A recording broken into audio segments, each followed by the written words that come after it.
Shalom, shalom, chers bien-aimés frères et sœurs en Christ. Je suis votre serviteur, le prophète Joël Mandry. Et c'est avec un cœur rempli de joie et un immense plaisir de vous retrouver sur notre émission et notre plateforme Bible Info. Et nous sommes là ce matin par la grâce de Dieu afin de vous partager un message très révélateur en ce qui concerne cette période des temps de fin.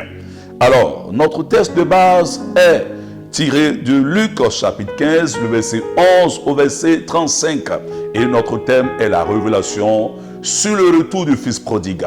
Lisons donc un instant la parole de Dieu.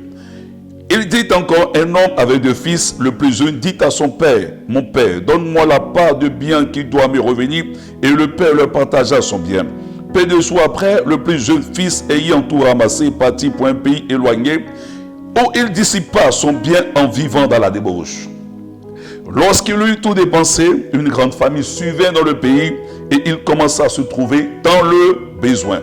Il alla se mettre au service d'un des habitants du pays qu'il envoya dans ses champs garder leurs pousseaux. Il aurait bien voulu se rassasier des carouches qui mangeaient leurs pousseaux, mais personne ne lui en donnait. Amen. Dans ce texte, il est question d'un père qui avait deux fils. Et la plupart des paraboles de Jésus concernaient le salut et le royaume de Dieu.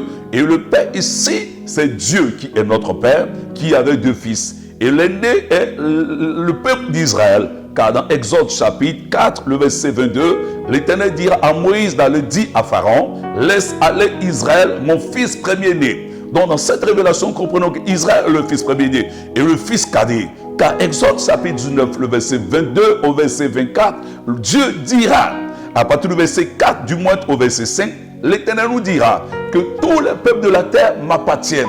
Et si vous gardez mon alliance, vous m'appartiendrez en tous les peuples de la terre. Et le plus jeune ici, c'est nous, toutes les nations, les gentils et les païens autrefois que nous étions.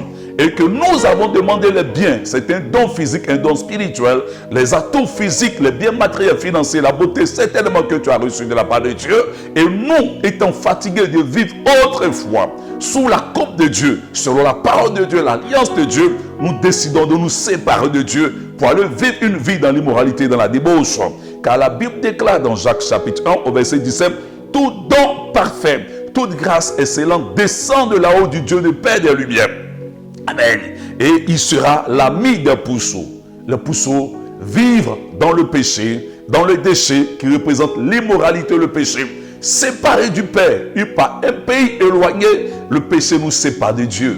Souvenez-vous bien, lorsque Adam et Ève avaient péché, ils avaient été expulsés du jardin d'Éden. Le fait d'être expulsés, c'est être séparés de Dieu. Car Ésaïe chapitre 59, le verset 1 à 3 nous dit, la main de l'Éternel n'est pas trop courte pour nous délivrer, pour nous sauver, mais ce sont nos péchés qui nous séparent de Dieu. En ces temps de la fin, tout enfant de Dieu, qui que tu sois, peu importe le lieu où tu sois, tu dois prendre conscience de la manière dont nous gérons les atouts, notre marche avec Dieu. Bien aimé, nous allons comprendre au travers de ce message pas mal de choses.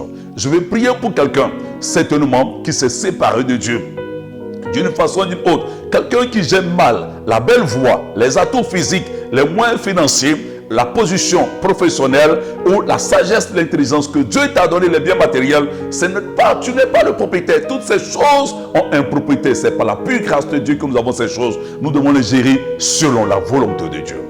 Seigneur, nous voulons te dire merci pour ta fidélité. Au travers de ce message, surtout que nous sommes en la période des temps de fin, te recommande notre bien-aimés frères et sœurs afin que tu te révèles à chacun d'entre eux pour les interpeller et afin de leur donner l'intelligence pour comprendre que nous sommes dans quel temps dans lequel nous vivons selon les prophéties bibliques afin qu'ils prennent conscience pour revenir à toi, te servir dans une vie de sainteté, de pureté dans la crainte, car la crainte de l'Éternel est le commencement de la sagesse. Merci de garder les cœurs, merci de les délivrer et de les préserver de tout mal dans le nom de Jésus-Christ. Amen.